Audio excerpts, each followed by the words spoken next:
Mas Roy, silakan menyampaikan sesuatu, Mas Roy. Yang memanggil begitu itu yang kalau dalam kodenya judulnya Hats Adam Sakti.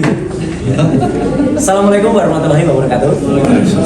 Ya, pertama-tama saya ucapkan terima kasih atas tadi ada beberapa penegasan dari kuasa hukum saya ya, yang hari ini kita melakukan lagi beberapa penebalan atau beberapa penegasan tentang peristiwa yang sekarang terjadi. Jadi yang paling penting adalah satu ya, bahwa dengan adanya beberapa upaya untuk kreatif ya, sekali lagi ini upaya kreatif dari kami ya, karena manusia itu diberikan akal dan pikiran oleh Tuhan Yang Maha Kuasa, oleh Allah Subhanahu Wa Taala, itu berpikir.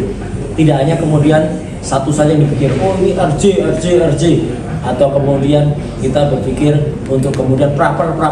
Gak hanya itu, jalan itu masih banyak. Makanya banyak yang kaget dan banyak yang kemudian tergagap dan banyak kemudian seperti apa ya, senewen gitu ya.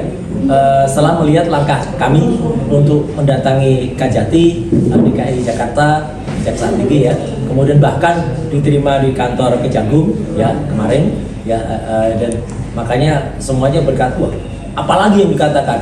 Kemudian kami bersurat lagi ke DPR, dikatakan sudah putus asa dan lain sebagainya. Sama sekali tidak.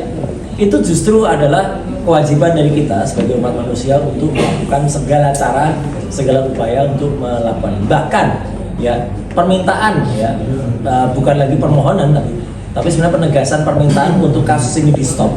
Itu adalah karena ini sebenarnya adalah hal yang harus dilakukan oleh hukum di Indonesia. Kalau memang fair dan memang jujur, sudah lewat dari 14 hari, bahkan lewatnya lebih 70 hari, jadi total 84 hari dari aturan yang ada di KUHP, ini seharusnya sudah berhenti ya, dan sudah dihentikan dan bahkan dinyatakan kasus ini tidak layak dilanjutkan lagi. Jadi ini yang namanya demi hukum, karena kan ada sekitar 10 syarat untuk penghentian perkara itu. Salah satunya itu Mang RJ, salah duanya dan salah tiganya, salah 4 dan lain sebagainya adalah karena waktunya udah lewat, sudah daluarsa. Itulah penegasannya pada hari ini. Yang kedua adalah saya menegaskan kembali apa yang tadi disampaikan Pak Dr. Didit ya, dokter asli ini ya, gitu ya, yang minggu yang lalu, Senin yang lalu ya, kita sama-sama menyaksikan ya sidang senat terbuka yang dilakukan oleh beliau. Jadi ini bukan dokter Sioran Sianipar gitu ya, ternyata palsu gitu ya. Nah itu 99,9% itu adalah bahasa sopan, bahasa hukumnya untuk kemudian kita menegaskan satu dokumen yang dinyatakan palsu. Karena manusia itu tidak sempurna. Dan ini tidak mesti harus ada di buku Jokowi White Paper. Kan dikatakan mana hitungannya yang 99,9% gak ada. Itu jauh lebih sopan daripada mengatakan 11.000 triliun persen. Dan ternyata diralat dengan sangat-sangat tidak masuk akal ya. Setelah dirotasi, ditranslasi otaknya itu kemudian dibelokkan sama sekali berkata asli. Gimana bisa 11.000 triliun persen palsu terus menjadi asli? Kami tetap menggunakan, saya khususnya tetap menggunakan 99,9%. Kalau Dr. Tifa menggunakan Mathematica Gaussian untuk menyatakan 93, sekian persen ya, itu kami memang saling memegang prinsip inilah yang namanya penelitian yang ilmiah ya. Jadi itulah angka 99,9% itu asalnya dari mana. Jadi memang bahasa sopan untuk istilah hukum yang ada ya, jadi itu clear di situ. Nah kemudian yang ketiga ingin saya sampaikan, sekali lagi ingin saya sampaikan bahwa apa yang barusan juga kita press conference kan di sini minggu lalu adalah tetap tidak ada yang berubah. Kalau dikatakan itu berubah-ubah, katanya tadinya tidak ada yang namanya Hats Adam, kok kemudian itu dikatakan ada. Tidak ada yang berubah sedikit pun dalam materi yang dipaparkan oleh Resmond Hasiolan Sianipar ya, yang mengaku doktor ini di tayangan salah satu TV. Dia kemudian menunjukkan sebuah hitungan atau function. Inilah yang kemudian digugat atau dipertanyakan oleh peneliti muda kita yang bernama Topi Merah, yang kemudian ini ditampilkan. Dan apakah Topi Merah salah menganalisis ini? Tidak sama sekali. Pada menit ke-49 ya, itu bahkan si Rismond itu mengatakan silakan ini diuji. silakan ini dilakukan proses perhitungan. Dan ternyata setelah diuji dilakukan proses perhitungan function seperti apa yang dia tuliskan, munculnya tidak seperti ini. Jadi dokumen kalau itu resmi dari Dian Sandi, kalau aslinya Dian Sandi, dilakukan proses ilmiah seperti ini, hasilnya tidak akan mungkin tulisan watermarknya muncul. Jadi tulisan watermarknya muncul karena sudah ada editing yang dilakukan, sudah ada rekayasa yang dilakukan. Itulah intinya dari topi merah. Jadi editingnya itu bukan hanya pada tulisan Gajah ada, bukan. Tetapi untuk memunculkan semua ini, diedit lagi, ibaratnya bahasa gampangnya ditebalkan lagi. Jadi dokumen ini ditambahkan sesuatu watermark itu, kemudian baru ditampakkan lagi sehingga muncul tulisan. Dan itu jelas banget yang ada di sini. Nih, semua ini tidak akan muncul, sudah dipastikan tidak akan muncul kalau hanya pure dari dokumen Dian Sandi. Jadi dokumen Dian Sandi direkayasa dulu, diedit dulu, baru kemudian muncul salah satunya tulisan Gajah Adam. Apakah tulisan Gajah Adam ini ada juga di ijazah yang lain? Ada, tetapi tempatnya berbeda. Nah, itulah kuncinya. Karena tempatnya berbeda, maka kami juga mempertanyakan kepada pihak Universitas Gadjah Mada, mana aturan soal watermark security indexing? Harus ada, jangan kemudian dibuat kritiknya, ya. Kemudian dokumennya baru dibuat. Karena ini dokumen tahun 85, aturannya juga 85. Jangan seperti si Andi Asuhan itu, ya. Yang kemudian si Andi Asuhan itu, ya, itu membuat atau mengambil ukuran tahun 2024, aturan tahun 2020 untuk menjelaskan peristiwa tahun 1985 lah. Itu namanya kalau istilah Pak Al-Kateri, ya, ibunya lahir anaknya lahir lebih dulu dari ibunya, ya. Jadi ibunya belum lahir, anaknya sudah lahir. Jadi itu yang nggak bisa dilakukan. Kemudian penegasan lagi, saya secara pribadi telah juga menjadi saksi ketika penandatanganan surat kuasa atas nama beberapa lawyer, ya. Antara lain ada di sini ada Mas Gafur Sangaji, ya.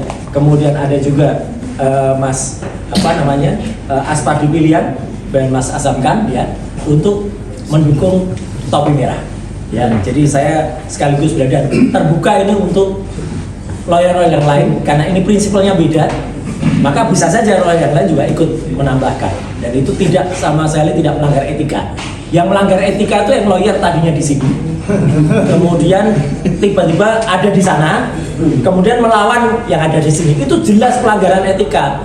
Itu kalau dia ngerti, itu jelas-jelas itu namanya pelanggaran etika, ya. Yang keempat yang ingin saya sampaikan, beberapa mungkin teman-teman mempertanyakan, kok tiba-tiba saya sedikit, ya, mengulas soal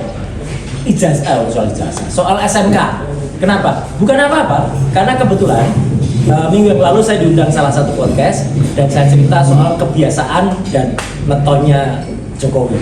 Dan di situ saya jelaskan dia melakukan tarian ritual ketika pada saat SMK. Makanya karena banyak sekali pertanyaan soal SMK, maka saya sampaikan lagi cerita panjang soal mobil SMK.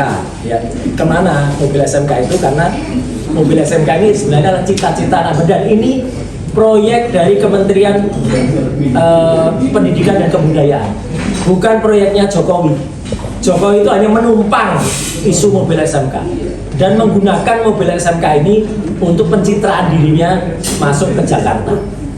Jadi itu jelas memang sifat dia orang dari kelahiran Rebupon itu yang kayak gitu itu sukanya tricky dan menumpang. Ya, ini memang fakta. Neptunya 14. Orang dengan Neptu 14, Rebupon itu memang sifatnya kayak gitu. Ya, jadi dia menumpang isu SMK ini untuk pencitraan dirinya sendiri dan kemudian dia sampai ke Jakarta. Jadi ini mirip-mirip dengan apa yang sudah dilakukan statementnya Pak Yusuf Kalla. Ya, jadi Pak Yusuf Kalla mengatakan itu yang membawa Jokowi ke Jakarta itu adalah saya gitu Pak Yusuf Kalla kan mengatakan sama, nggak ada SMK, nggak ada Jokowi juga gitu, yang sampai ke Jakarta. Dan bahkan dia selama ini selalu disebut ikut dalam perjalanan SMK dari Solo ke Jakarta. Bohong, nggak ada Jokowi ikut mobil SMK. Jokowi itu naik pesawat ke Jakarta. Yang nyopir mobil SMK itu saya dan Pak Efik Rudi. ya dalam mobil. Dan banyak cerita ada di podcast Roy Soda Official, dan terima kasih Ayu sudah ngambil itu sebagai tayangan. Dari Subono Point juga ngambil itu ya.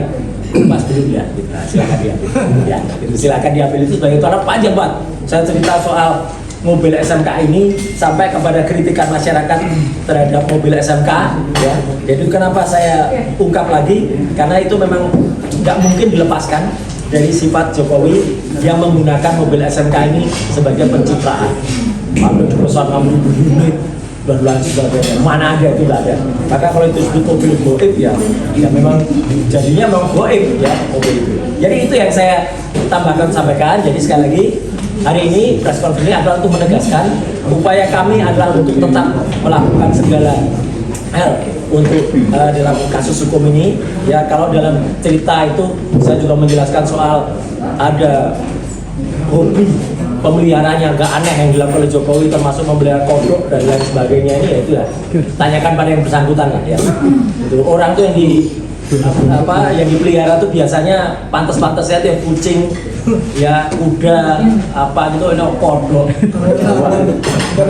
aneh. Ikan arowana masih mending ya. Itu mungkin karena dia memelihara banyak cebong, jadi dulu makanya kodok yang dipelihara. Jadi memang parah ya. Jadi ini fakta aja saya bilang gitu, nggak ada yang saya tutup-tutupi, karena itu memang faktanya demikian. Jadi sekali lagi ijazah tetap kita katakan 99,9% palsu. Mobil SMK adalah palsu. Saya bilang mobil SMK itu mobil dalam negeri. Ini loh, mobil aslinya Cina nih, Chang'an diubah jadi SMK Bima. Ini Fudai diubah jadi SMK. Jadi ini memang sudah palsu dan goib. Maka kalau ada masalah kalau ada lucu-lucuan orang ada mobil kota pakai kayu disebut SMK ya memang mobil kayak gitu sekarang ya udahlah gitu ya. Dulu apakah Indonesia pernah punya ide itu? Ada dulu Morinda mobil rakyat Indonesia. Pak Harto aja sudah mewujudkan mobil nasional itu namanya Kijang.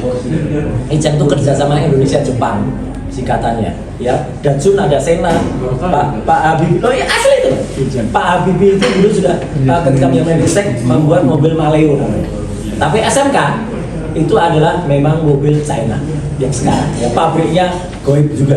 Jadi sekali lagi kalau kemudian ada orang mengatakan wah itu kan apa yang dilakukan oleh Jokowi itu adalah sesuatu yang kemudian benar apa. Jadi kalau ada orang gambarkan Jokowi itu kayak orang kayak gini ya mungkin ya benar gitu ya gitu. Jadi dia menggambarkan sebagai seorang yang berijazah ijazah palsu ya, ijazah tetap palsu. Ijazah palsu. Sekian, terima kasih. Assalamualaikum warahmatullahi wabarakatuh.